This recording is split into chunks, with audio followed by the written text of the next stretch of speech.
davantage que certains parents à l'épanouissement de leurs enfants. Dans la médiocratie actuelle, on consacre trop de temps et d'argent aux arriérés mentaux et pas assez aux surdoués. Éducation sexuelle. Il faut supprimer les lois faisant automatiquement un détournement de mineurs d'un rapport sexuel entre un individu de plus de 18 ans et un individu de moins de 18 ans et reconnaître aux adolescents le droit à une vie sexuelle indépendante. Fin de citation.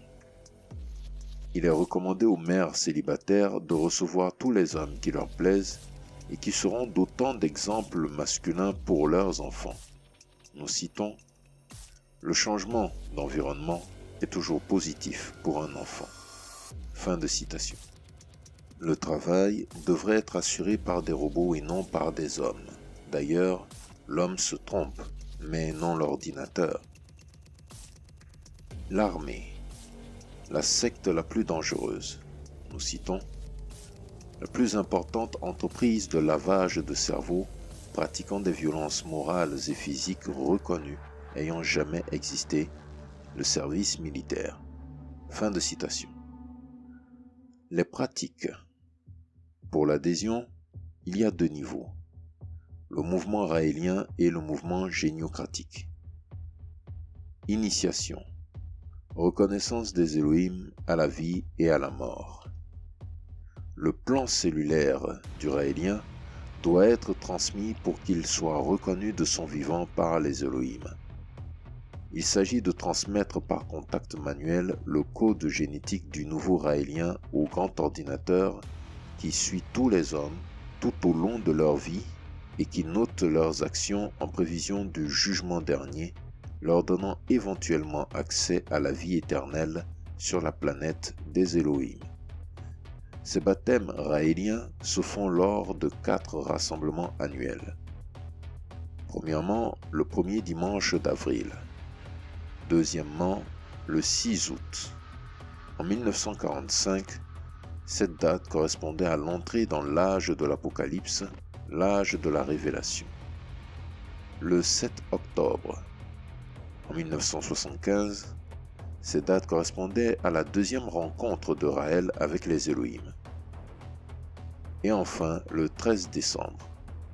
En 1973, cela correspondait à la première rencontre de Raël avec les Elohim.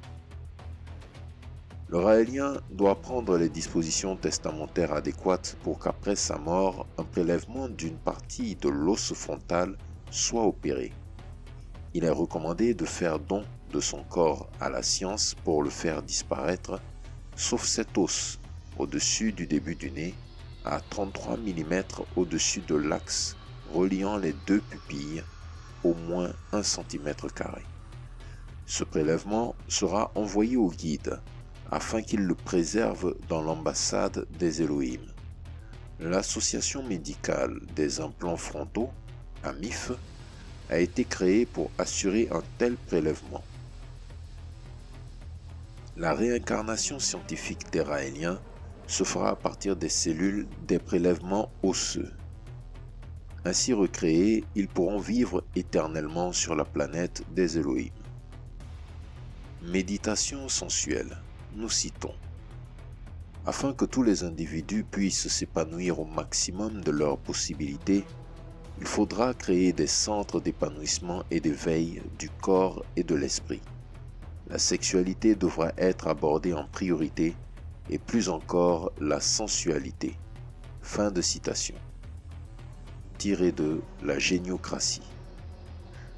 Organiser une éducation dans ce sens pour les adolescents afin qu'ils aient une vie sexuelle libre et indépendante par une mise en pratique pour ceux qui en manifesteraient le désir entre partenaires consentants ou en compagnie des initiateurs dans les centres d'épanouissement.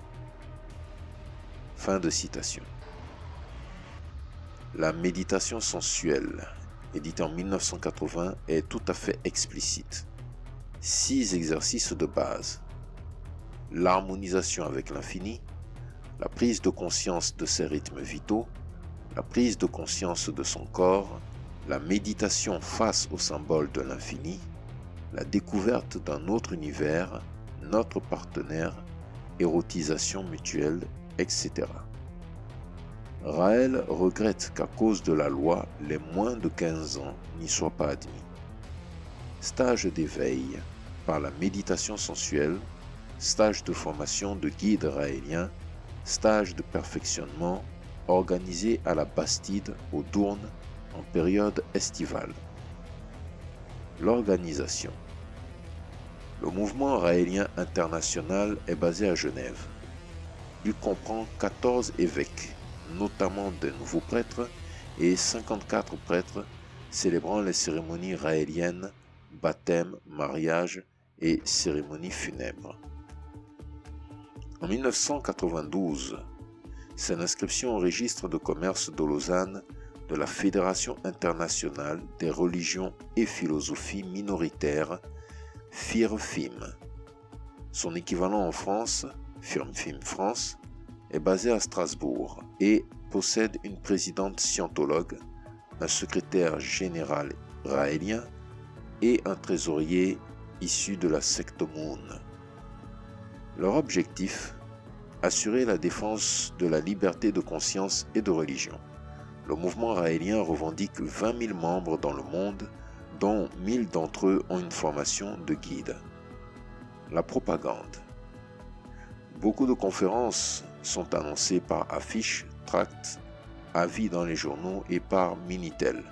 La langue officielle des Elohim se rapproche beaucoup de l'hébreu ancien, mais cette langue n'est pas enseignée aux Raéliens. Un document intitulé « Comment lutter contre les sectes ».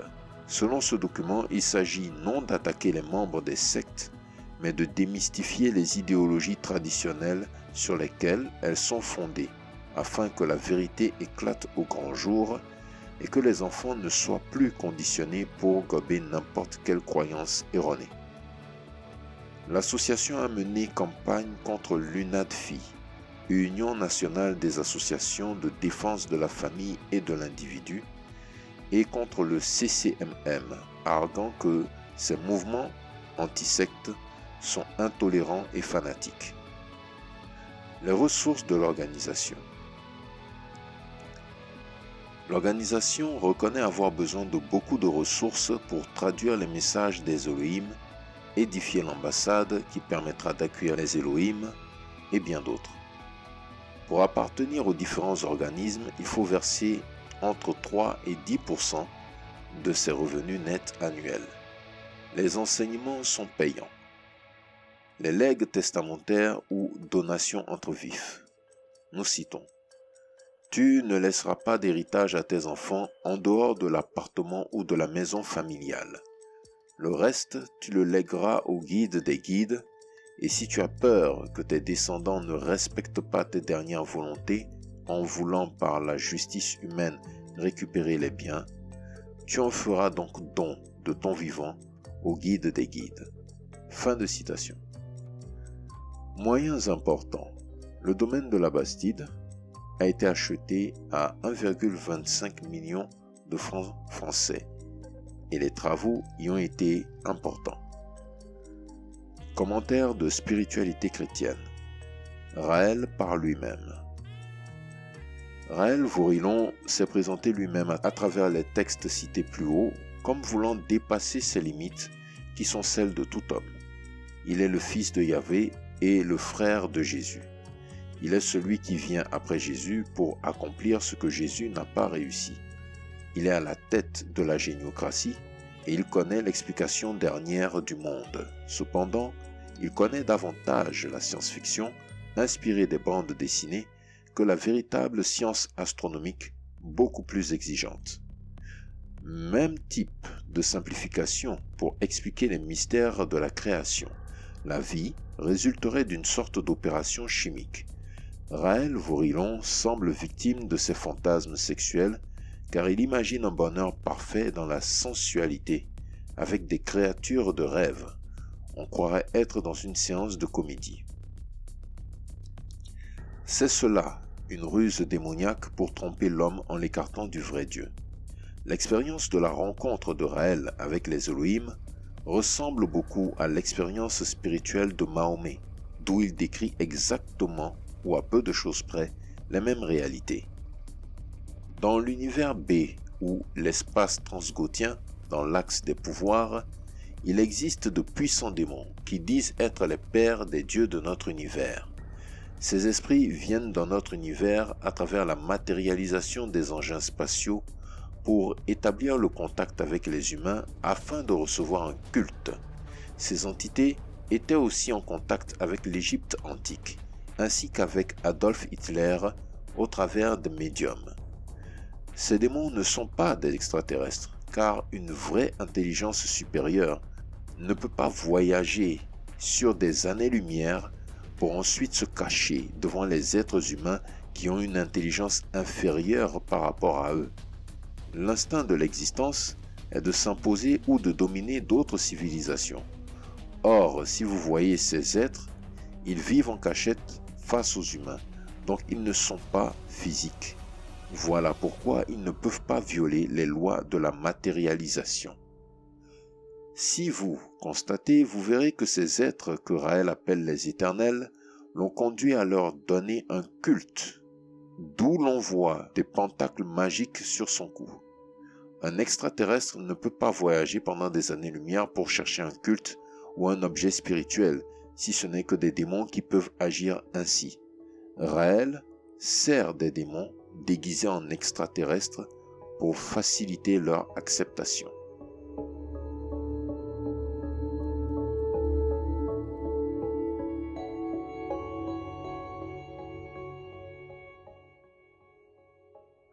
Dénonçons les sciences occultes, 7e partie.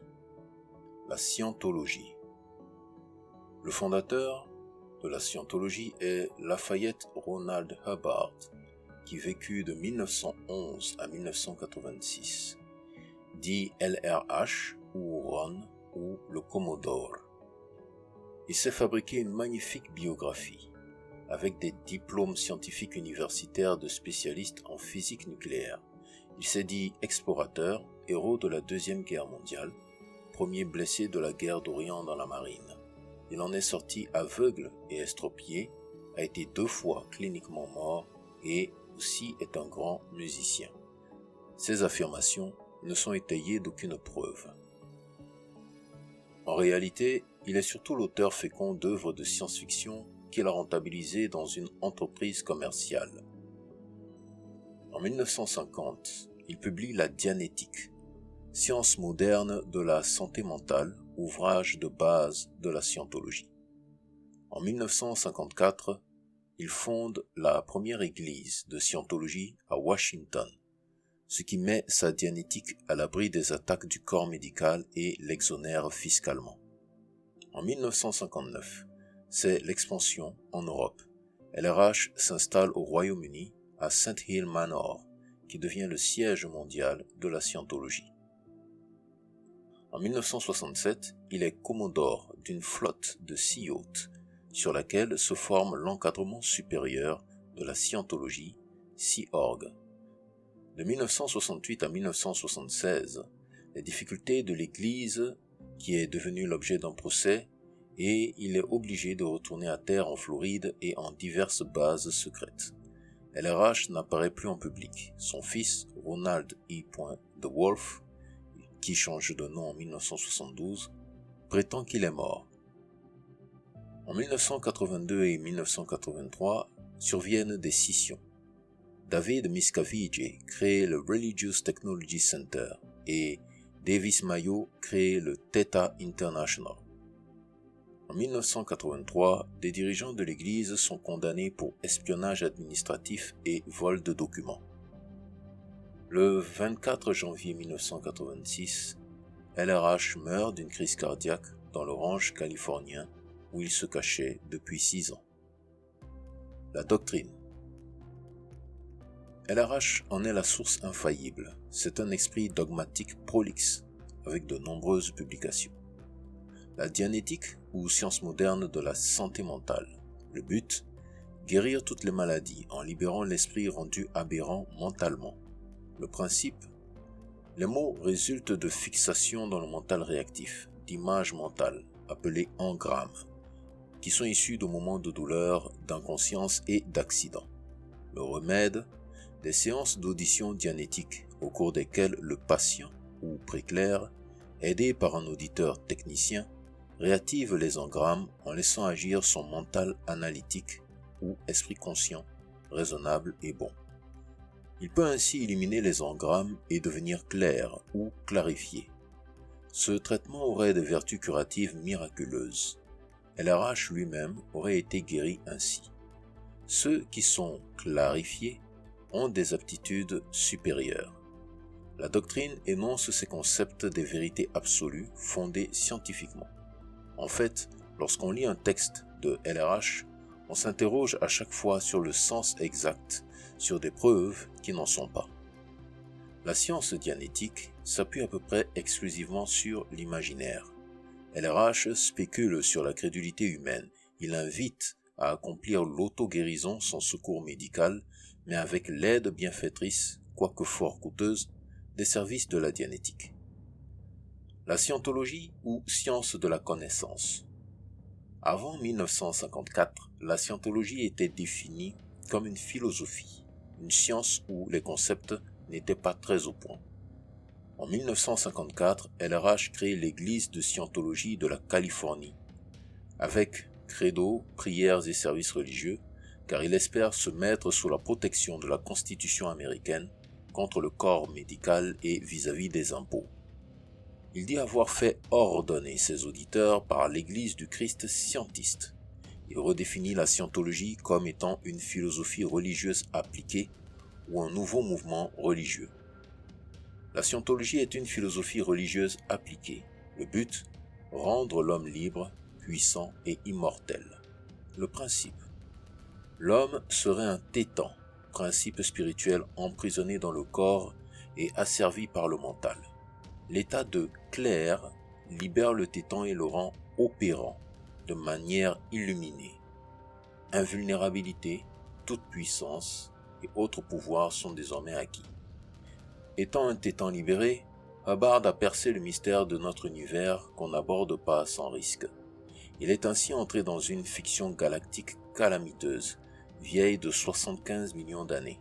Des nuées de tétans programmées électroniquement avec des données fausses par un tyran galactique se trouveraient sur, dans et autour du corps de l'homme et seraient la cause véritable de la conduite irrationnelle et de la folie. Seule l'audition scientologique peut les chasser. La libération spirituelle totale permet aux scientologues de repartir à la conquête du cosmos. La devise « Nous revenons ». Tel est l'objectif de l'élite dirigeante, tandis que, grâce à la dianétique, l'adepte de base se satisfait de pouvoir évacuer ses problèmes personnels et d'évoluer pour son plus grand bien. La religion. Pour LRH, la religion n'est pas un but, mais un moyen de contrôle sur les gens pour les dominer. Sa religion n'est pas déiste. L'invention de Dieu, telle qu'elle est présentée pour l'univers matériel, est un effort pour remplir tout l'espace avec une cause. Tiré du volume rouge, numéro 1, édité en 1953. Dieu n'est donc qu'une invention humaine. La scientologie est une foi gnostique, en ce sens qu'elle sait ce qu'elle sait. Tiré du bulletin des auditeurs professionnels paru en 1956. C'est donc une gnose, c'est-à-dire un savoir qui se donne comme le savoir par excellence ou une science ésotérique réservée à des initiés. La scientologie, instrument de domination.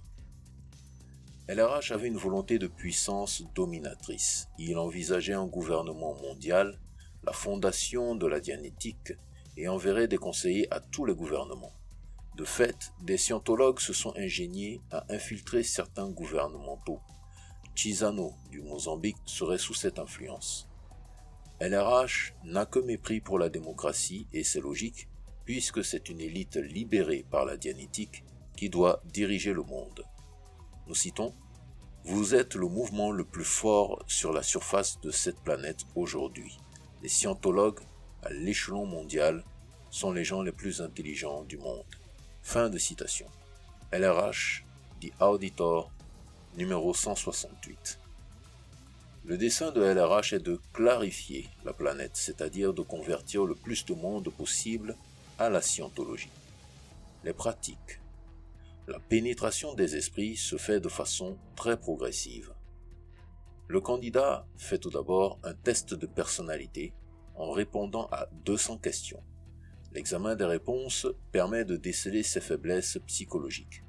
Le client potentiel est ensuite relancé pour suivre des formations. Deuxième étape, le séminaire de Dianétique, qui est payant et à l'issue duquel un programme de service théoriquement adapté à votre cas est proposé. Vous êtes poussé à l'entreprendre au plus vite. Vous devez payer intégralement à l'avance. Troisième étape, comme client patient ou préclair, vous faites connaissance avec la technologie dianétique. Audition pratiquée en séance, où l'auditeur vous pose des questions et il compare vos réponses à sa grille. Il peut aussi utiliser un électromètre censé mesurer l'état mental et les changements d'état chez les individus pour dépister les engrammes et autres tétans parasites. En réalité, l'électromètre n'enregistre que des réactions électrodermales, c'est-à-dire de la peau, sans signification évidente. LRH a comparé cette procédure à une psychanalyse avec détecteur de mensonges et surtout, il y a vu un moyen de domination qui abaisse la capacité de raisonnement du préclair. On prétend libérer les individus et on commence par les domestiquer. Entraînement sous forme de cours, appelé niveau d'académie. À gravir progressivement, le préclair y apprend à communiquer au point de manier les gens et son environnement. Il existe également le programme de purification, d'une durée de 15 jours au minimum, pour débarrasser le corps de résidus de drogue et de substances toxiques en vue d'être ainsi protégé contre les radiations atomiques. Le curiste doit produire un certificat médical d'aptitude aux exercices physiques et au sauna, certificat qui lui est délivré par un médecin scientologue. Le traitement comprend chaque jour un jogging de 30 minutes, un sauna de 4h30, l'absorption de vitamines à haute dose. Le programme est mené sous le contrôle de personnel de l'organisation qui, en fait, n'ont aucune compétence pour cela. Pour passer de l'état de préclair à celui de clair en étant débarrassé de son mental réactif et atteindre le pont vers la liberté totale, il y a encore de nombreuses étapes coûteuses à parcourir. Tétan opérant, OT1. Il y a 11 niveaux d'audition pour devenir clair. 8 niveaux de plus pour devenir OT3 et traverser le mur du feu. 8 niveaux de plus pour devenir OT3 et traverser le mur du feu. Hubbard serait arrivé au niveau OT75. Le volet entraînement comprend plus de 100 cours, dont les techniques de l'audition, le management marketing, les relations publiques, la publicité, la vente, etc. Devenu OT, vous êtes capable d'opérer à l'extérieur d'un corps sans avoir besoin de corps et vous êtes investi de pouvoirs tels que l'invincibilité, la toute-puissance, l'action sur la matière, le temps, la vie et la pensée. Vous remplirez des missions intergalactiques et parviendrez un jour au contact de la divinité. Le mode de vie. Consacrer toutes ses ressources et son temps à la formation dianético-scientologue. Acheter des livres et des services, et plus encore. Si l'on manque d'argent, on est invité à emprunter. Autre possibilité, travailler bénévolement pour l'Église en échange des formations suivies. Ne prendre ni drogue ni aucun excitant. Café et tabac sont tolérés. Pas de restrictions alimentaires. Il faut renoncer à toute autre thérapie, médicaments, psychiatrie et autres. La maladie étant jugée être le résultat d'un acte néfaste, chargeur d'engrammes, le préclair a tendance à la cacher, sinon il doit demander l'autorisation de consulter un médecin. Les systèmes de guérison du scientologue. La purification, dont nous avons parlé plus haut. Les assistes dianétiques, fondés sur le principe « guéris-toi toi-même ». Il comprend 3 formes. L'assiste par le toucher. La méthode consiste à donner un commandement à la personne. Fermez les yeux et regardez mes doigts. Lui toucher quelques endroits du corps en disant « regardez mes doigts ». Ce procédé de communication a pour but de détourner l'attention de la personne concentrée sur son mal vers quelque chose d'autre.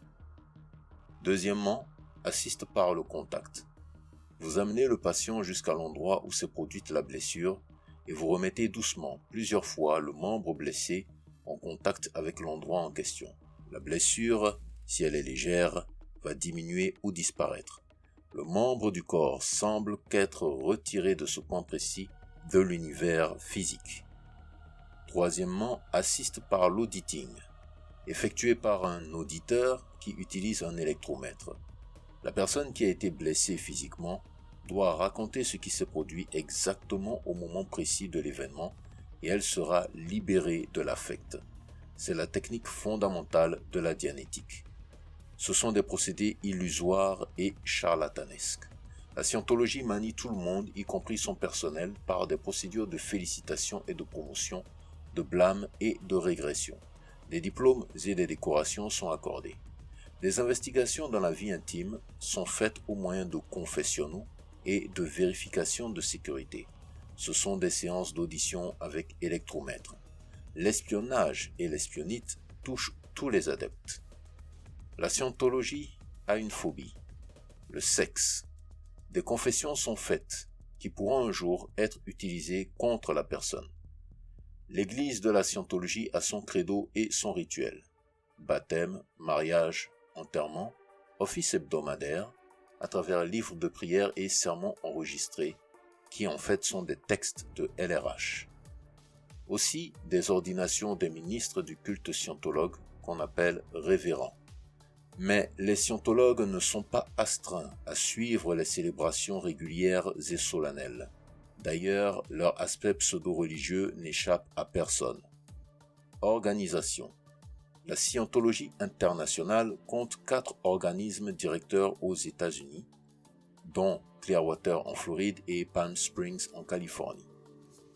Premièrement, le Religious Technology Center, RTC, Centre religieux de technologie, présidé par le commandant David Miscavige. Sous lui, des structures dirigées par des inspecteurs généraux ayant rang de capitaine.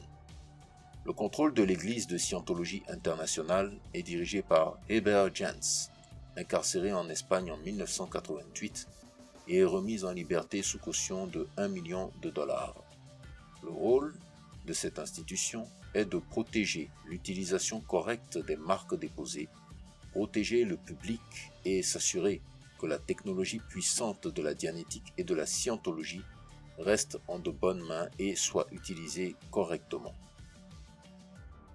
Deuxième institution, la Direction internationale, qui est un organisme d'inspection et de réglementation. Il comprend le Watchdog Committee, WDC, dont le rôle est l'inspection et la surveillance. Parmi les secteurs qui en dépendent, les 2 plus importants sont le Sea Org ou Sea Organization, fer de lance composé de scientologues qui ont fait le vœu de servir éternellement, à savoir 1 milliard d'années, et se sont engagés à préparer, organiser et exécuter n'importe quelle tâche à exécuter. Ce corps, admiré et redouté, a copié la discipline, les grades et les uniformes de l'US Navy. Ensuite, Office of Special Affairs International, OSAI, service de sécurité et d'espionnage, effectue des investigations sur tout ce qui peut profiter ou nuire à la scientologie. Il centralise les dossiers constitués par les OSA, les organisations mondiales. Il ordonne et coordonne les actions d'envergure. Autre secteur inspecté, WISE, World Institute for Scientology Enterprises. ABLE, Association for Better Life and Education.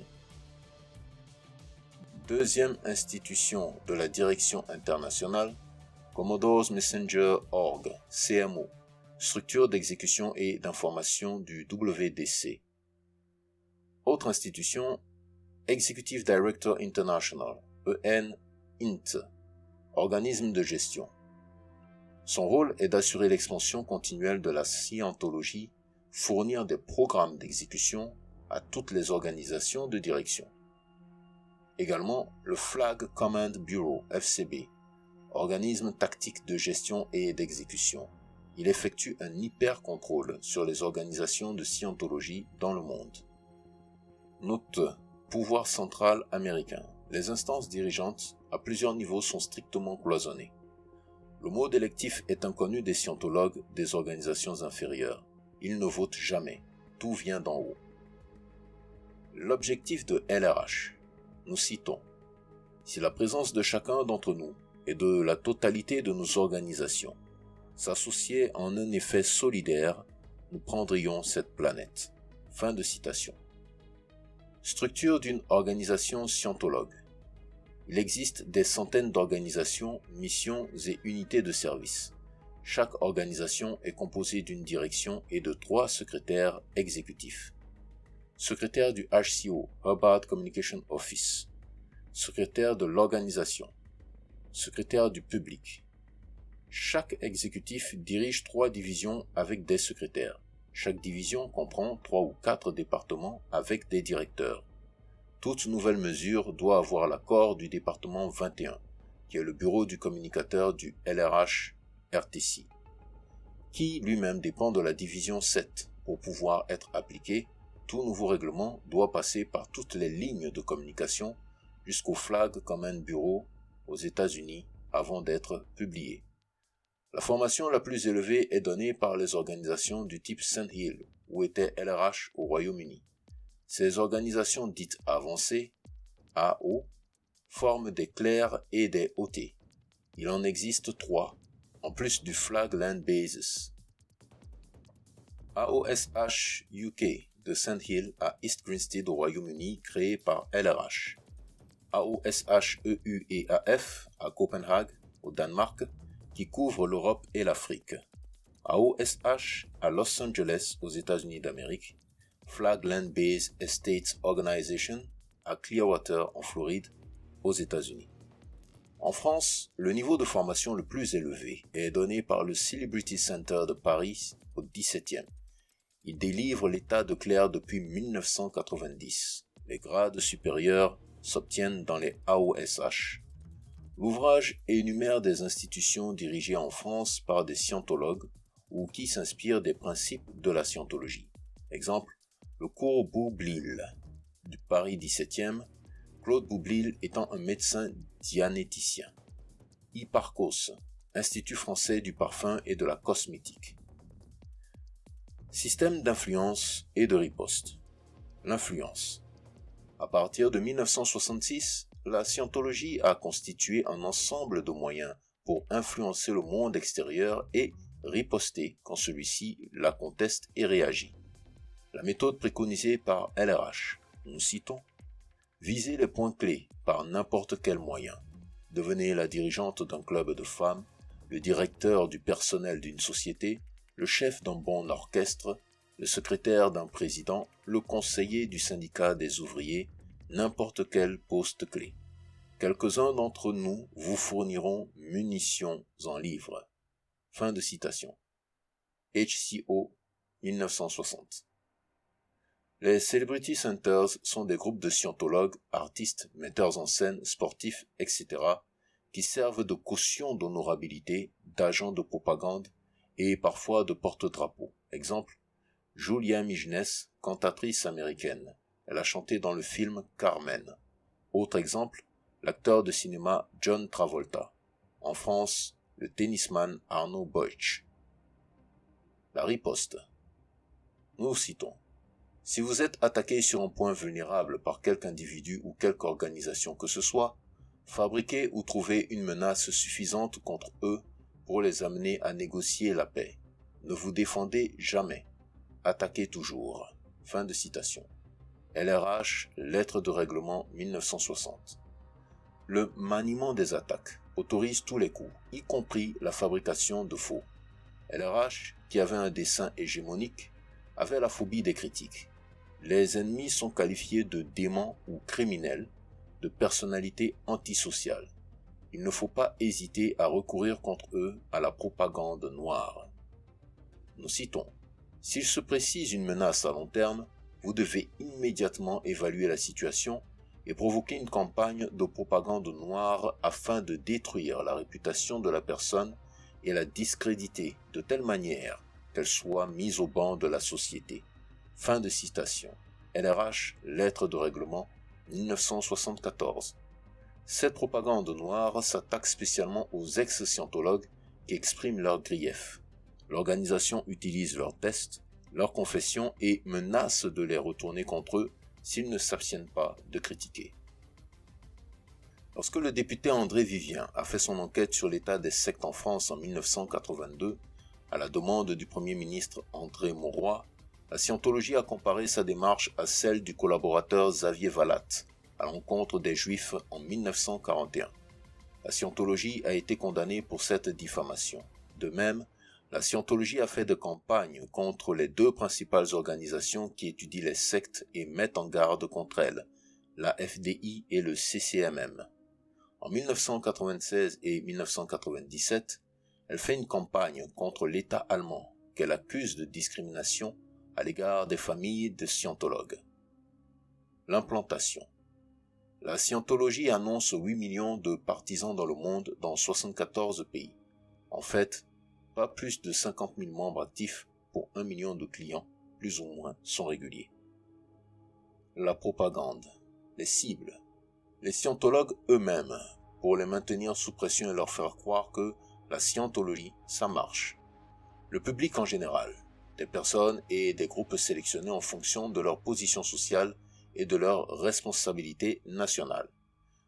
La scientologie s'arrange pour participer à des émissions télévisées ou pour susciter des émissions qui font de la publicité en sa faveur. Elle fait des campagnes publicitaires, présente LRH comme un grand humaniste et penseur de l'histoire. Des distinctions ont été données à LRH à titre posthume. 4 pages de sa faveur dans le Figaro littéraire du 6 avril 1987, sans dire que c'était de la publicité. Puis, le Figaro littéraire a présenté ses excuses au lecteur. L'Église de la scientologie a organisé des défilés, des pétitions en la liberté des cultes pour être reconnue comme association culturelle. Mais elle a été soumise à l'impôt sur les sociétés en tant qu'association à but lucratif. La scientologie s'en prend violemment aux psychiatres, notamment le docteur Abgral, qui a examiné des scientologues inculpés ou qui a été amené à témoigner comme expert dans des procès intentés à la scientologie par des anciens adeptes. De même, la scientologie s'en prend aux services de renseignement qui mènent des enquêtes sur elle. Les ressources. Nous citons. On est devant une multinationale aux vastes opérations de profit. L'argent est le premier mobile. La scientologie a des spécialistes, les registrars, acharnés à vendre. Les tarifs des contributions et des donations augmentent régulièrement. Par exemple, au Celebrity Center de Paris et à l'AOSH de Copenhague. Cours Hubbard d'auditeur dianétique, réussir par la communication. Cours d'amélioration personnelle et professionnelle, procédure de purification. AOSH ou Advanced Organization St. Hill, audition de 12h30, $5 800, etc. Hubbard par lui-même. Des preuves scientifiques établissent avec une certitude absolue que seul 1/10 de la population a des capacités supérieures et que, dans ce dixième, le 10e supérieur appartient à la scientologie. Nous constituons le 10e supérieur du 10e supérieur. Tiré de The Auditor, Europe Africa, 127.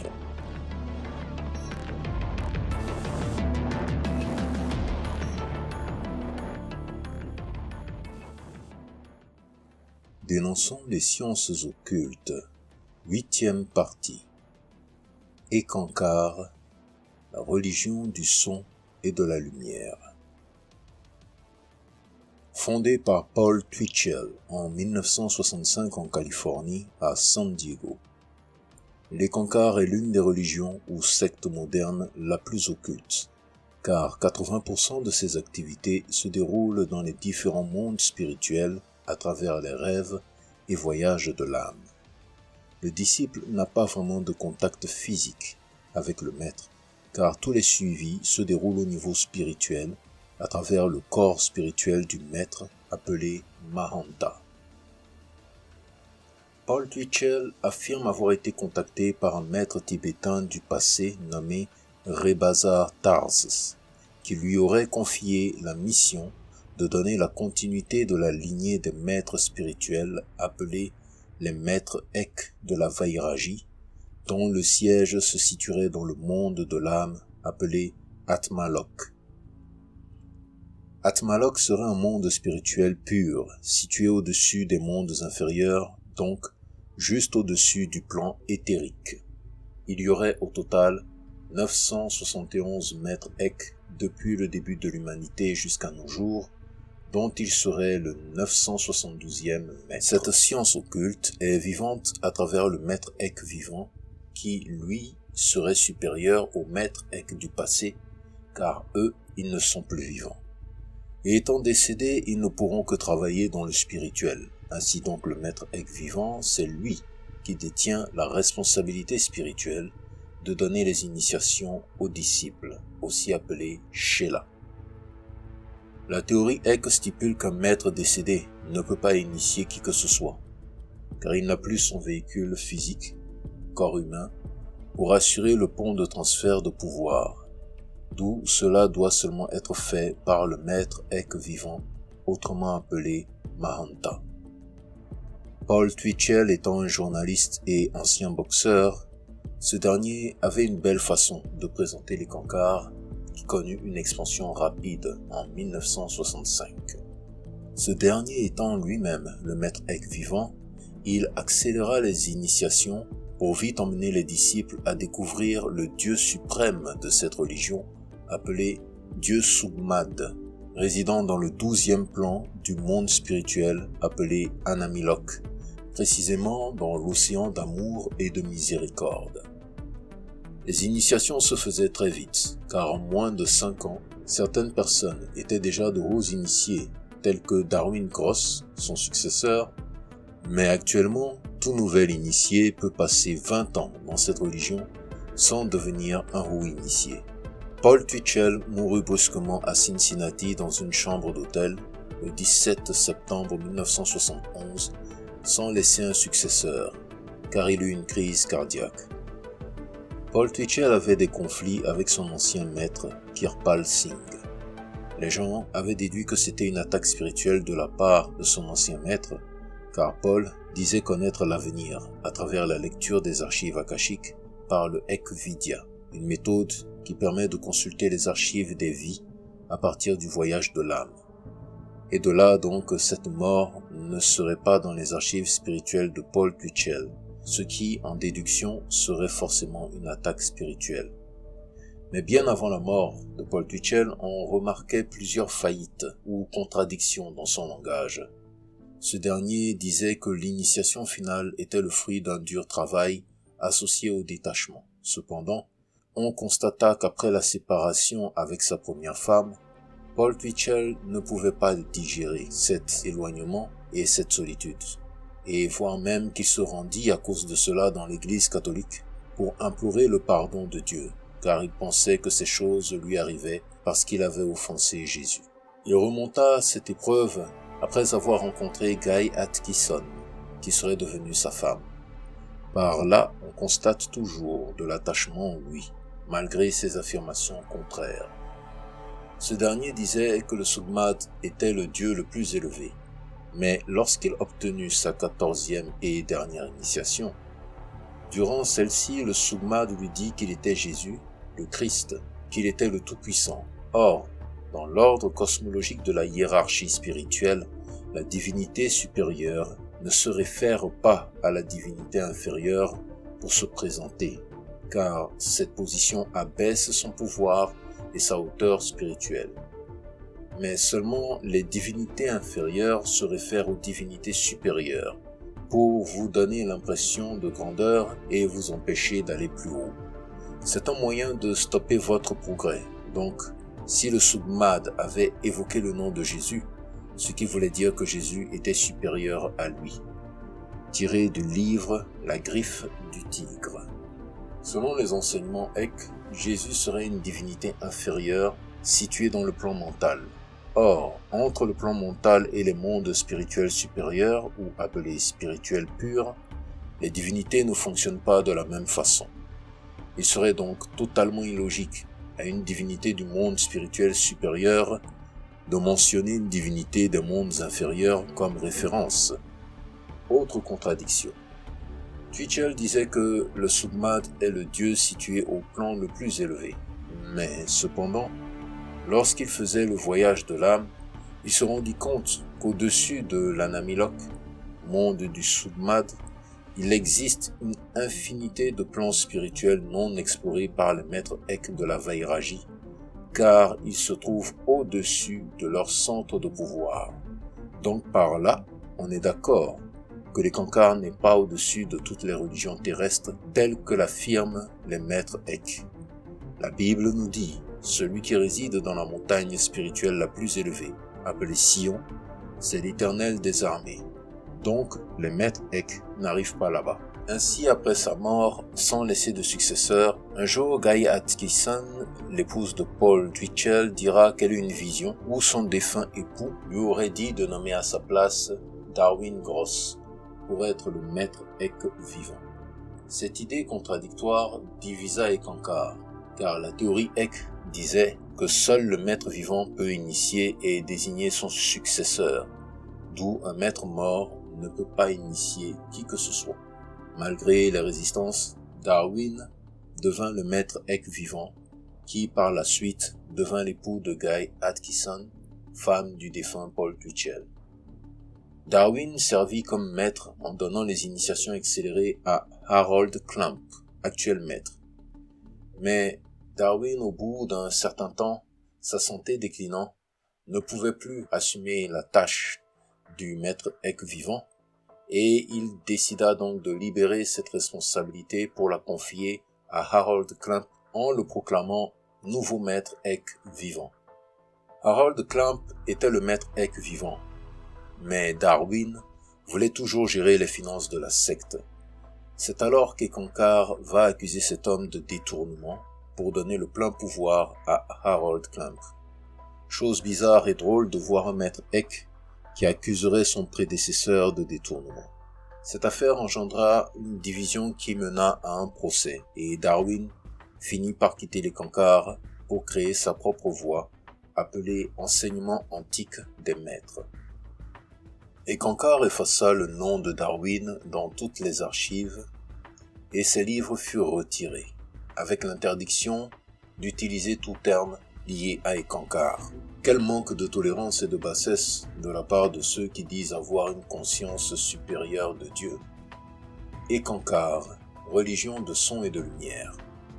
Rebazar Tas, porte-flambeau du pouvoir Ek. Résidant dans le monde spirituel, ce dernier est le gardien du bâton du pouvoir Ek. Yu. Le chant de Yu est l'exercice principal Ek pour se connecter ou se maintenir connecté à l'énergie Ek afin de déclencher les expériences spirituelles à travers les maîtres de la Vairagi. Ek, l'énergie spirituelle qui provient directement du Submad depuis l'océan d'amour et de miséricorde en traversant tous les mondes spirituels jusqu'à la terre et ensuite, étant impure, remonte pour se purifier et redescend de nouveau. Les Kankars l'appellent Saint-Esprit. Ce qui est archi faux, car le Saint-Esprit de la Bible ne peut pas être impur. Le Ek a deux aspects, lumière et son, et le voyage de l'âme des équistes est possible grâce à ce courant. Le Submad, Dieu suprême des Kankars, situé dans l'océan d'amour et de miséricorde dans l'Anamilok. Il se présente en forme d'un cercle. Il n'a pas de forme. Kal Niranja, le dieu des 5 plans inférieurs, physique, astral, causal, mental et éthérique. Cette entité représente Satan ou les forces négatives. Situé dans le plan mental, Kal Niranja serait le créateur de la matière, d'où on voit même le corps physique. Au départ, cette entité est présentée comme élément dangereux pour le disciple, mais durant son évolution spirituelle, on emmène le disciple à l'accepter d'une manière subtile. car si le corps du disciple est la substance Kal, alors il faut accepter Kal en partie pour pouvoir gérer et manipuler la matière. L'ordre de la Vairagi. L'ordre qui englobe l'ensemble des maîtres Ek décédés.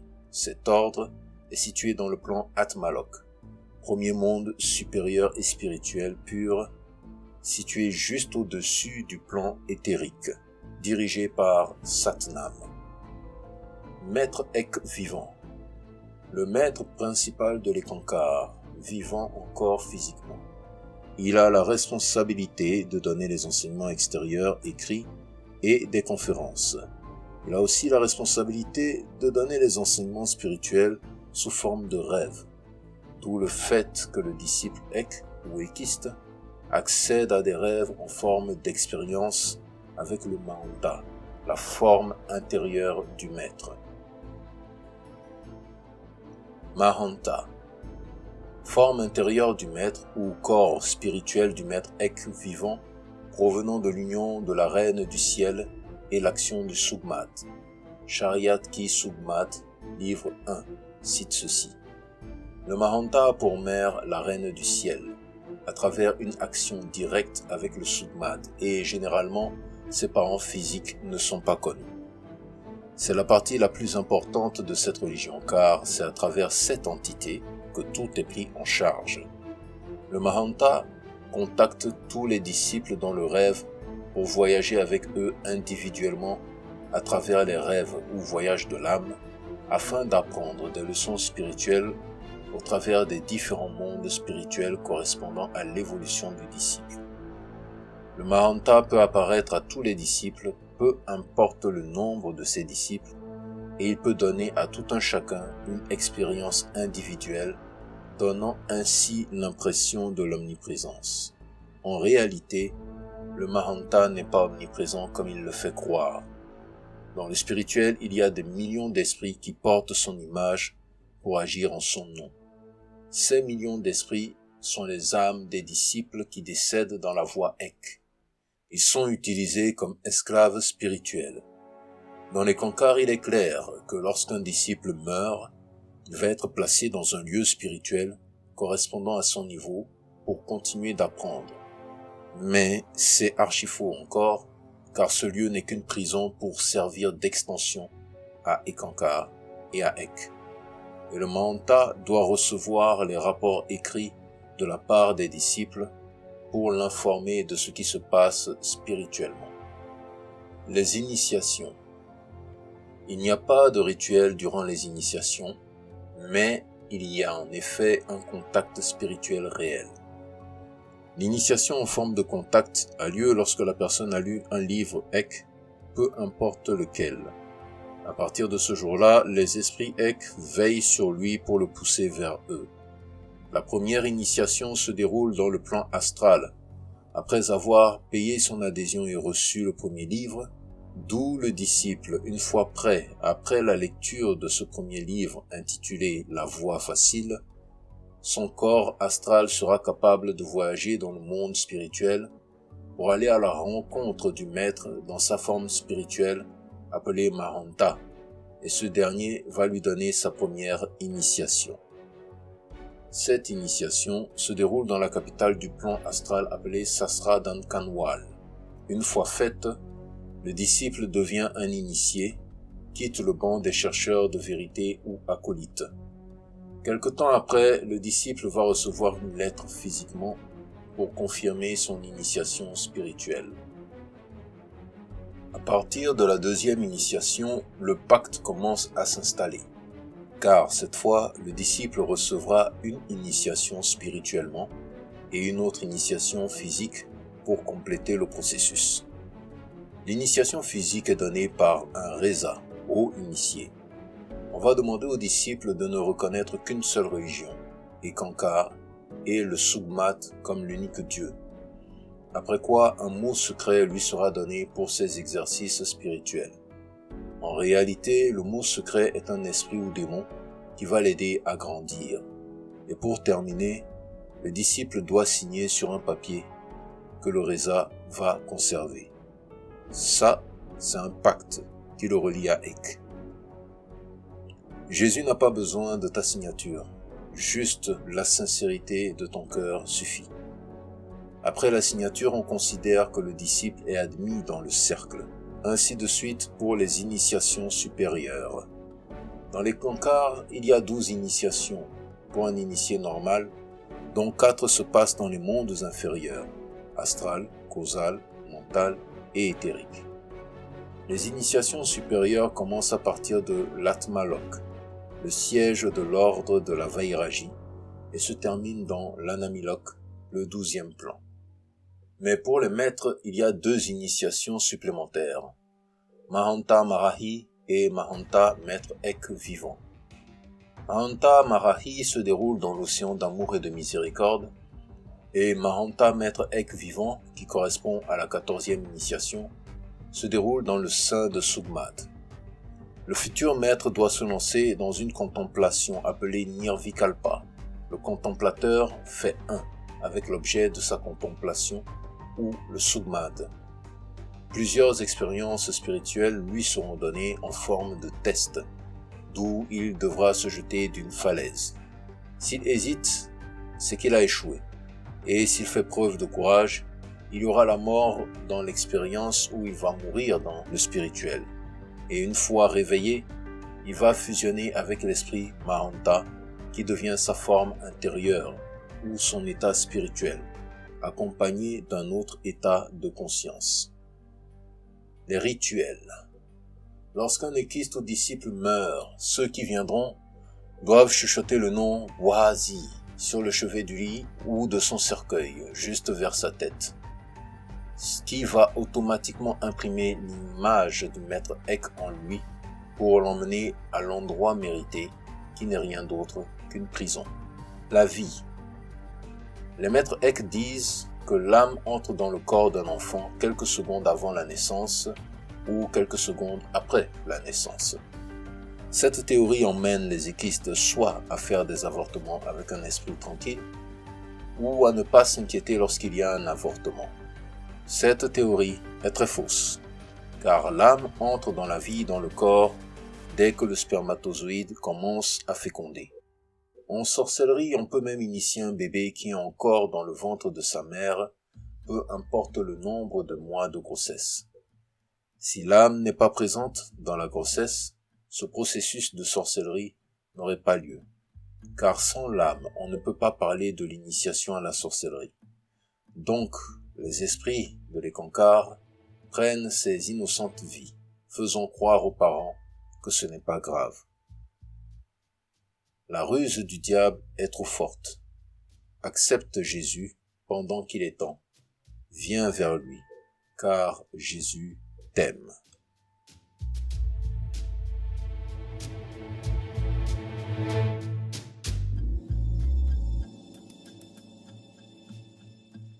Dénonçons les sciences occultes, 9e partie.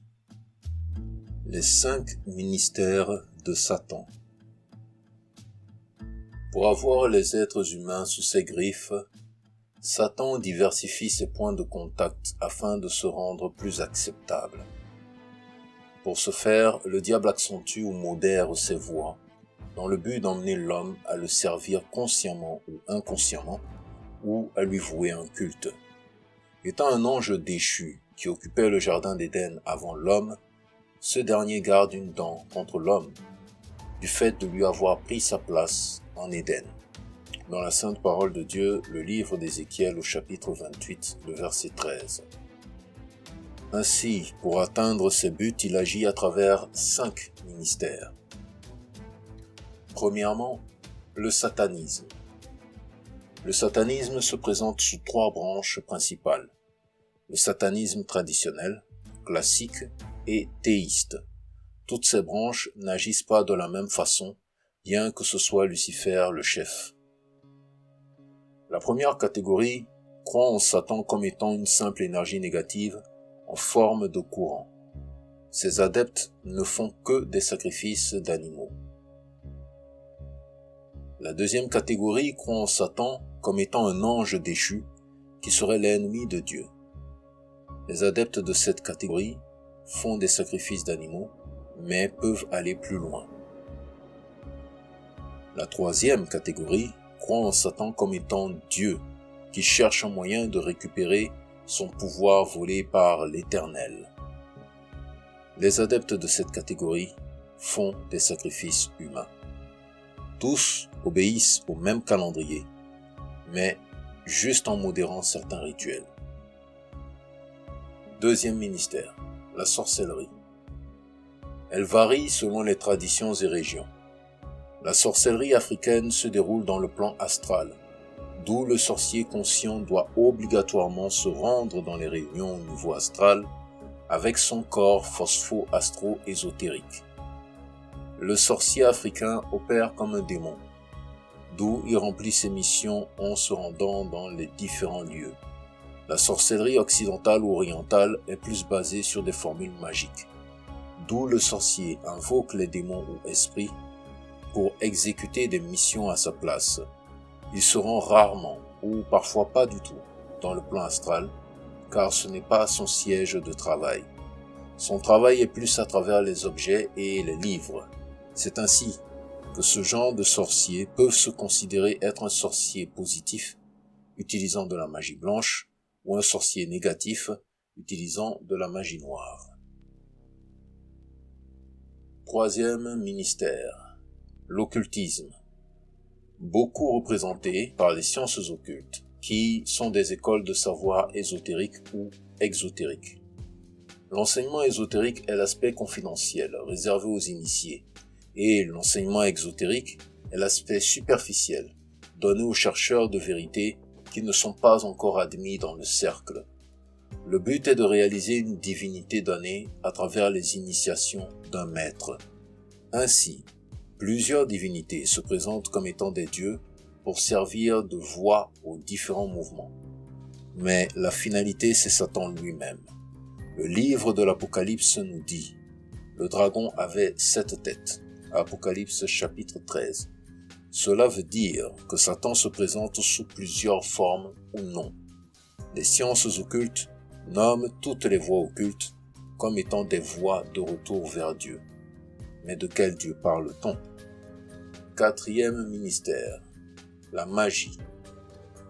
La magie est une pratique fondée sur la croyance en l'existence d'êtres, de pouvoirs et de forces occultes et surnaturelles permettant d'agir sur le monde matériel par le biais de rituels spécifiques. Elle se divise en plusieurs branches, en considérant que certains esprits sont positifs, qui engendrent la magie blanche. En réalité, ce qui compte, c'est la nature, et non le rôle. Donc, un esprit de nature négative, ou démon, peut jouer un rôle positif, aider, protéger, instruire, guider. Mais à la fin de sa mission, quand il va cesser de jouer le rôle positif, sa nature négative fera surface. La Bible nous interdit toutes les formes de la magie, car la nature des démons finira par faire surface. Qu'on ne trouve chez toi personne qui fasse passer son fils ou sa fille par le feu. Personne qui exerce le métier de devin, d'astrologue, d'augure ou de magicien. La parole de Dieu dans le livre de Deutéronome au chapitre 18, le verset 10. Cinquième ministère, les agents des mondes spirituels. Ce sont des individus contactés par des esprits pour appartenir à un monde spirituel donné, sans toutefois être une communauté. Comme par exemple un enfant qui est contacté par une sirène ou un autre esprit pour les servir, un marabout, etc. On appelle cela le parcours isolé. Par ces différentes formes d'agir, Satan dissimule des démons derrière chaque ministère pour veiller sur le progrès de ses âmes en donnant le maximum pour emmener les âmes en enfer, c'est-à-dire en prison. Les expériences spirituelles sont données aux humains pour les motiver et les encourager afin de mourir loin du salut.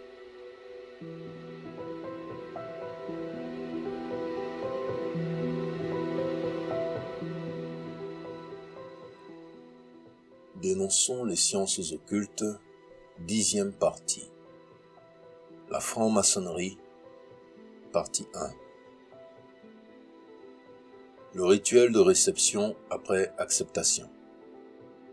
Lorsque l'initiateur a eu la preuve que le récipiendaire était fermement décidé à suivre la 16 initiatique finale de 6 mois, cela par le rassemblement des accessoires magiques habituels et par des travaux préparatoires antérieurs suffisamment probants, il procédera à l'initiation cérémonielle de l'impétrant. Cette cérémonie aura lieu dans un occultum, cabinet de travail ou toute autre pièce pouvant, par sa pureté psychique, remplir ce rôle. Les fenêtres seront voilées, ainsi que les miroirs, les portes closes, et la pièce sera vierge de toute présence depuis au moins 12 heures. Au départ de cette claustration, on aura pris soin de la fumiger légèrement à l'encens. Au nord, une table servira d'autel. Elle sera revêtue d'une nappe rouge cramoisie, bordée de noir, sur une largeur d'environ 3 doigts. Cette nappe aura autour de 63,5 cm de long, coudée pyramidale, sur 43 cm de large. Sous cette nappe, on aura disposé un tapis ou une autre nappe de couleur noire recouvrant toute la table afin de servir de fond neutre.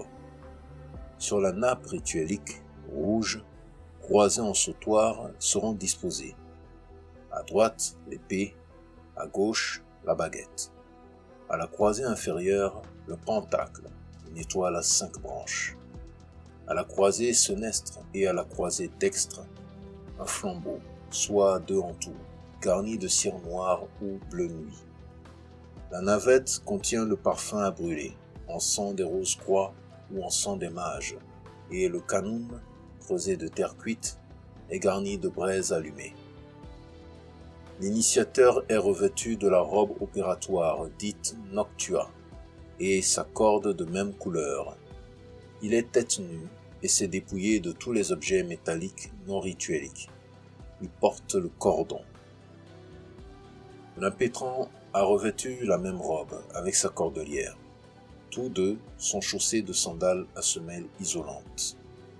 La cérémonie ayant lieu lorsque le soleil vient de se coucher, l'initiateur allume un bout de feu, simple bougie sur un support, avec lequel il transmettra tout à l'heure le feu au flambeau rituelique. Sur l'autel, préparé à l'avance, le texte du serment, une plume d'oie et de l'encre du rituel. Pour manipuler ou reprendre la baguette ou l'épée, l'opérant doit croiser les avant-bras, car l'épée se tient en main gauche et la baguette en main droite. Selon que l'on prend l'une ou l'autre, l'avant-bras intéressé se place sur l'autre inutilisé. L'impétrant doit être à jeun depuis au moins 6 heures et sans rapport sexuel depuis au moins 3 jours. Passage du seuil. L'initiateur, après avoir allumé les 2 flambeaux ritueliques, dit: Double lumière mystérieuse et divine, feu sacré, âme de l'univers, principe éternel des êtres et des mondes, symbole vénéré de l'intelligence et de la sagesse, daigne répandre en nos âmes le feu vivifiant de la vérité, afin que nos esprits soient éclairés, nos cœurs vivifiés et nos travaux menés à bonne fin. Que ces flambeaux mystérieux illuminent donc de leur clarté les frères qui auront accès à leur connaissance et qu'ils leur permettent de comprendre la grandeur et la dignité de nos travaux. En prononçant ces paroles, l'initiateur tient ses mains, avant-bras droit croisé sur avant-bras gauche, au-dessus des flambeaux allumés, comme s'il constituait une chaîne d'union avec les 2 sources lumineuses. Les doigts sont joints d'une certaine façon. Le pouce et l'index ensemble, le majeur et l'annulaire ensemble, l'auriculaire reste seul, isolé. L'initiateur verse ensuite en 3 fois le parfum dans le canum en disant: Suprême architecte de l'univers, divin ouvrier, daigne agréer l'hommage que te rend dans ce temple consacré par nous, les frères réunis en ce jour. Ne permets pas puissent être des êtres, qu'ils soient profanés par le fanatisme, l'antagonisme, le mensonge ou la discorde, mais que la vérité, la sagesse et la connaissance y règnent constamment. C'est pourquoi, conducteur des hommes sages, en la bonne voie, œil de justice, gardien de la foi jurée, entends les paroles qui t'implorent et accordent une vie pieuse et douce à ceux qui sont ou qui vont être initiés à tes mystères. Amen. Le disciple répond Amen. L'initiateur reprend. Mon frère, avant de procéder à la remise des pouvoirs occultes véhiculés par cette initiation, je dois exiger de toi le serment d'allégeance à notre fraternité. Je vais donc te lire d'avance ce texte, puis tu le répéteras mot pour mot. Tu le signeras de ton sang, et il sera ensuite projeté dans l'autre monde par le canal du feu qui détruit tout et conserve tout. L'initiateur lit lentement la formule du serment, puis il dit « Mon frère, es-tu disposé à prononcer le texte de cet engagement ?» Le récipiendaire répond par l'affirmative. L'initiateur reprend « Voici donc ce texte. Signe-le de ton nom et de tes prénoms profanes sur la droite du texte et sur la gauche de ton nom initiatique.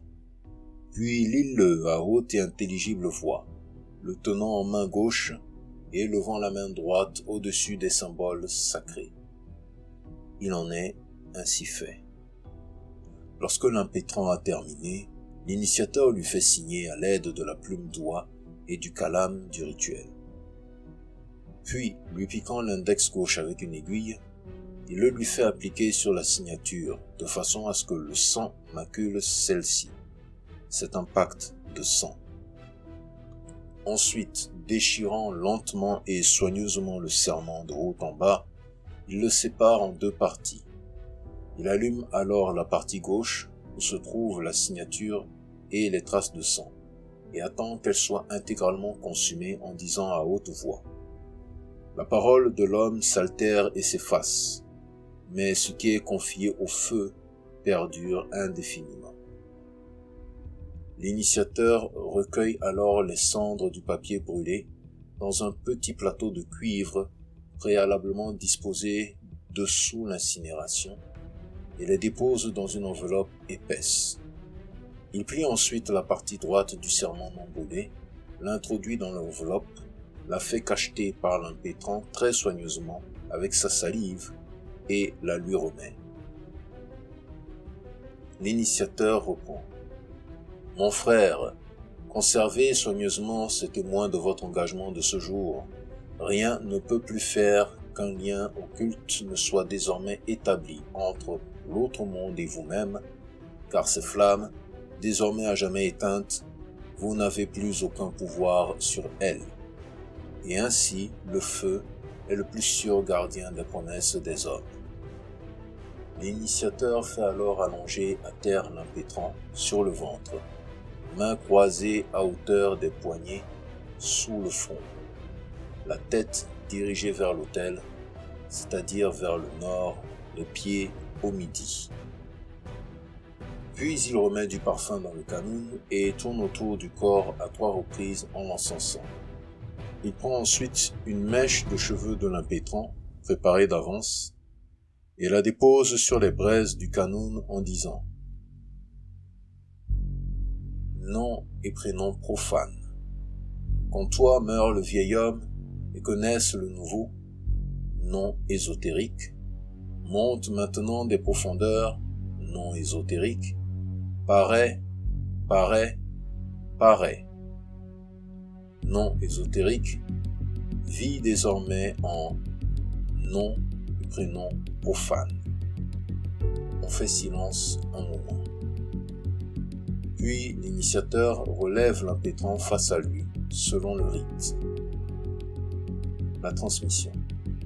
L'initiateur reprend. « Mon frère, agenouille-toi devant les symboles sacrés. » L'impétrant s'agenouille devant l'autel. L'initiateur reprend. Considérant que les connaissances traditionnelles et non des sciences susceptibles de progrès ont jadis été communiquées à l'homme par de mystérieux initiateurs, connaissances qui avaient pour objet de lui permettre de maîtriser, associer, conduire ou annihiler des potentialités de nature diverses, ainsi que d'accéder à une certaine approche des mystères de l'univers autant qu'à la perception des faits passés, présents ou à venir. Considérant que des organisations humaines se sont constituées dans le seul but avoué de combattre et d'anéantir les dites connaissances et leurs dépositaires humains, ou encore de les dissimuler quant aux connaissances et de les bâillonner quant aux dépositaires, afin de mieux asseoir leur propre désir de domination universelle. Considérant que leur action, exercée depuis déjà plusieurs millénaires, a sans cesse échoué, ces mêmes connaissances traditionnelles démontrant ainsi leur caractère providentiel par cette indestructibilité même. Le serment. L'initiateur reprend. Mon frère, veuillez répéter après moi le serment de l'Académie des sciences occultes, Secretum Secretorum. Moi, nom et prénom profane, alias nom ésotérique, librement et sans restriction mentale d'aucune sorte, je promets et je jure de consacrer mes forces et mon activité, tant matérielle que spirituelle, à la perpétuation des dites connaissances traditionnelles, en dépit des dogmes, interdits et tabous divers, que des courants idéologiques contraires, aussi bien rationalistes, athées que mystiques et religieux, pourront susciter devant ma route, conservant ainsi ma pleine et totale liberté de conscience et libre de toute attache religieuse, confessionnelle et surtout ecclésiale. Semblablement, je promets et je jure de conserver le secret le plus absolu sur tout ce qui me sera confié au sein de la fraternité qui m'accueille en ce jour et à laquelle je donne ma pleine et totale adhésion, à savoir de l'Académie des sciences occultes Secretum Secretorum, dite en abrégé ADSOSS, et cela tant par mes supérieurs que par mes frères eux-mêmes.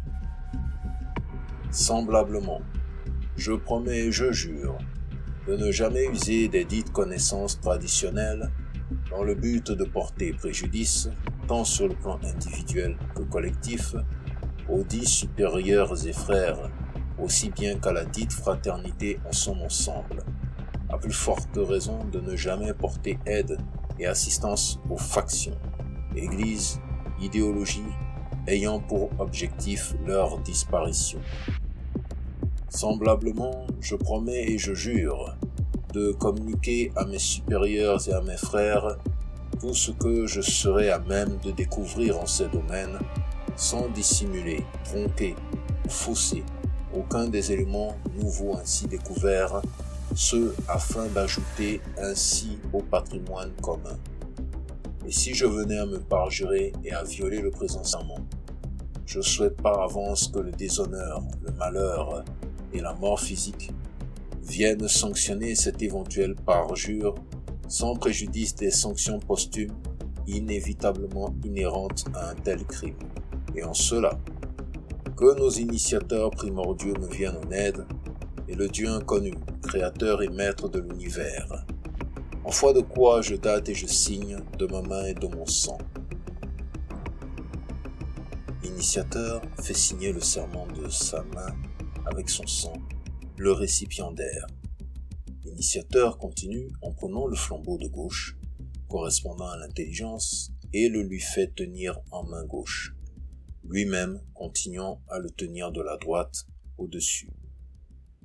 L'initiateur, nom ésotérique de l'impétrant, reçoit en cet instant la maîtrise sur les esprits du feu. Pour cela, développe en toi la vertu de la force, le courage et pratique la veille, car tu ne dompteras ces puissances qu'en te disciplinant toi-même et particulièrement en domptant tout penchant à la paresse matériel ou intellectuel. L'initiateur remet en place le flambeau et prend le canon, qu'il confie de la même manière à l'impétrant, lui-même continuant de le tenir en main droite. L'initiateur reprend. Nom ésotérique de l'impétrant, reçoit la maîtrise sur les esprits de l'air. Pour cela, développe la vertu de justice et la spiritualité. Pratique le jeûne, car tu ne dompteras ses puissances qu'en te disciplinant toi-même, et particulièrement en dominant tout penchant à la luxure, tant charnelle qu'imaginative. L'initiateur remet en place le canon et prend l'épée, qu'il confie de la même manière à l'impétrant, lui-même continuant de le tenir en main droite, posée sur la main gauche du récipiendaire. Puis il reprend. Nom ésotérique de l'impétrant, reçoit la maîtrise sur les esprits de l'eau. Pour cela, développe la vertu de tempérance en tes actes comme en tes propos, entretiens en toi celle de la crainte et, pour cela, pratique la solitude hors du monde profane, car tu ne dompteras ses puissances qu'en te disciplinant toi-même, et particulièrement en domptant tout penchant à l'intempérance, tant matérielle qu'intellectuelle. L'initiateur remet en place l'épée et prend le pentacle, qu'il pose à plat sur la main gauche de l'impétrant, sa main droite déposée à plat sur le dit pentacle. Puis il reprend. Nom ésotérique de l'impétrant, reçoit la maîtrise sur les esprits de la terre. Pour cela, développe en toi la vertu de prudence et le don de conseil. Pratique le silence, car tu ne dompteras ses puissances qu'en te disciplinant toi-même, particulièrement en maîtrisant tout penchant à l'avarice, matérielle comme spirituelle.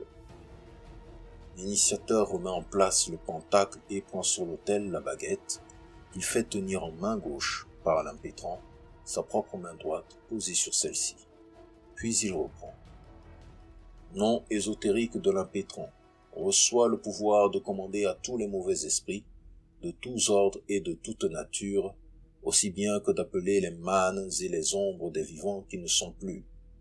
Et pour cela, anéantis en toi l'orgueil, la colère et l'envie.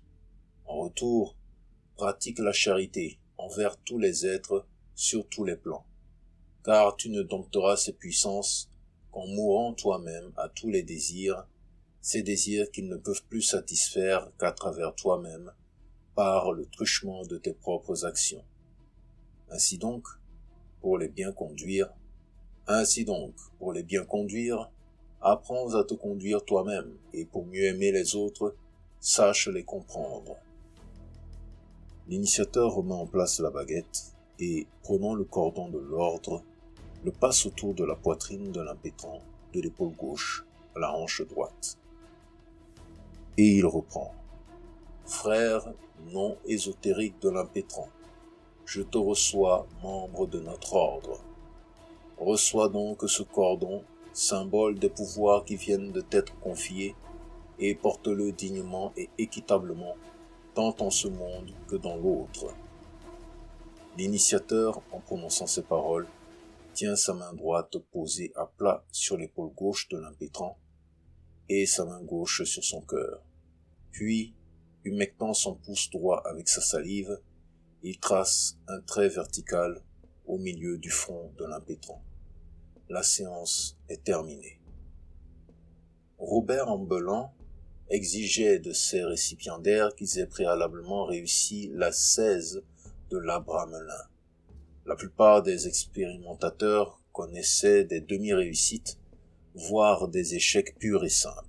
En effet, l'ignorance concernait le rituel d'actualisation de l'égrégore y afférent et que pratiquait Aleister Crowley sous la dénomination rituel pour atteindre la connaissance de l'ange gardien et converser en sa présence. Toutes les magies qui viennent d'être étudiées caractérisent l'Occident qui a privilégié depuis des millénaires l'utilisation d'égrégores à vocation dominatrice, car il s'agit d'hypnose et tout rituel en relève. C'est dire qu'elles sont frappées d'obsolescence, car nonobstant la volonté perverse d'institutions qui veulent dominer toute la planète et n'abdiqueront pas de leur volonté d'hypnotiser les peuples, un immense mouvement spontané de personnes se manifeste pour un éveil partagé de la conscience. Les jeunes générations sont avides d'authenticité. Les hommes de ce troisième millénaire ne veulent plus être hypnotisés ni par les religions, ni par les sectes, ni par les temples, ni par les meneurs d'hommes, ni par les dictatures, ni par les idéologies, etc. Notre monde réclame des réponses aux questions que pose l'existence, courte et dont l'aboutissement est la mort. La science apporte la connaissance, mais l'angoisse de la mort remet en cause la justification de la vie s'il n'y a pas de vie post-mortem. Après les dogmes et les mensonges, la quête vers l'essentiel s'avive d'une exigence drastique qui se résume en une phrase. Moi, être éphémère, je veux savoir quel est mon destin, à l'infini, par une découverte intérieure, propre, qui n'emprunte rien aux enseignements livresques. Cette prière est vieille comme le monde. Comment y répondre?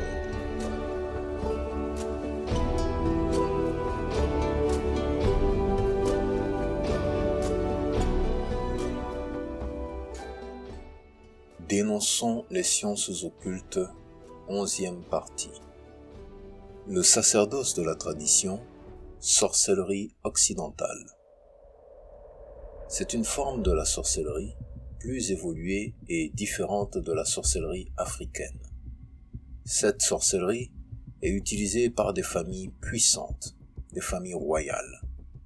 Cette sorcellerie est bien entretenue pour des générations afin de conserver le pouvoir luciférien au sein des cercles secrets.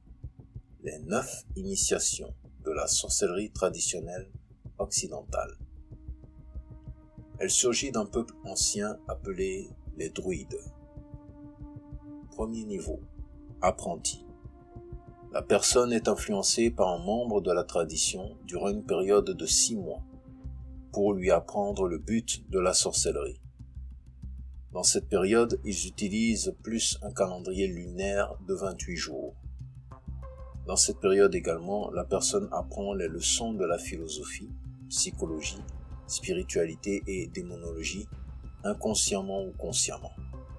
La personne est membre de la sorcellerie juste après le 7e degré. En ce degré, la personne réalise de petits miracles avec l'aide de son maître recruteur. Deuxième niveau, l'initiation. Dans ce degré, la personne commence à se préparer pour faire un pacte avec le diable. C'est aussi appelé le degré de conscience. La personne commence à comprendre le monde spirituel ou magique. Le second rituel sert de confirmation à l'initiation. Le concerné reçoit un démon qui commence à habiter en lui, et ce démon sera son guide spirituel ou messager. Selon la tradition, le démon messager est un démon neutre. Le nom de guide est un nom secret qui ne doit être révélé à personne. Le messager commence à contacter l'initié dans le rêve et après, son contact sera amplifié et sa voix sera permanente et sa présence plus réelle.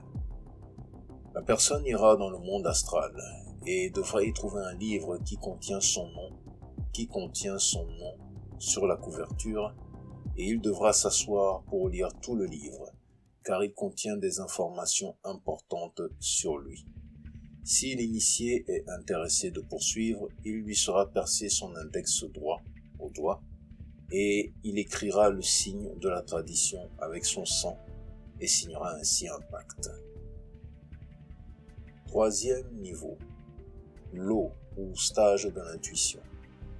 C'est un stage scientifique où on apprend le tarot, la chiromancie, la numérologie, la science occulte, la rose-croix, la franc-maçonnerie, le catholicisme romain noir. Léviathan est l'un des princes qui va guider la personne. Quatrième niveau, l'air ou stage de la communication. Celui-ci est pris en charge par Bélial, le plus beau démon de l'enfer. L'initié apprend à lire les pensées, la transmission extrasensorielle, le médiumnisme et la séduction. Cinquième niveau, la terre. Ce stage est dominé par Lucifer. C'est une haute initiation dans la sorcellerie où l'initié possède déjà un pouvoir et apprend à entrer dans le sacerdoce. Sixième niveau, le feu ou stage de pouvoir. Dans ce stage, les 4 éléments se réunissent. Le Seigneur ici est Satan, ainsi on peut être appelé sorcier. Septième niveau, sorcier. Les sorciers sont de véritables membres de la tradition dominée par Satan. Ils sont puissants. Il y a beaucoup de titres, sage, conseiller, homme de parole, etc. Le choix du titre est fait par Satan. Le sorcier est isolé dans une chambre peinte en noir dans laquelle il y a des signes tels que le pentagramme, invoquant un grand nombre de démons.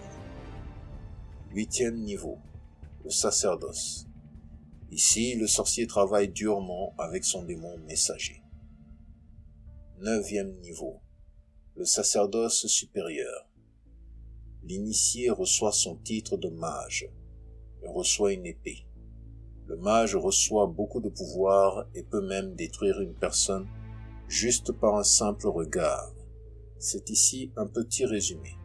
Toutefois, j'ai évité de décrire les rituels afin d'éviter de donner certaines orientations aux personnes mal intentionnées. Peu importe ton degré d'initiation, Jésus-Christ t'aime et peut te délivrer. John Todd aussi fut un sorcier de la tradition, mais Jésus-Christ de Nazareth lui fit grâce. Jésus t'aime et il connaît la valeur de ton âme.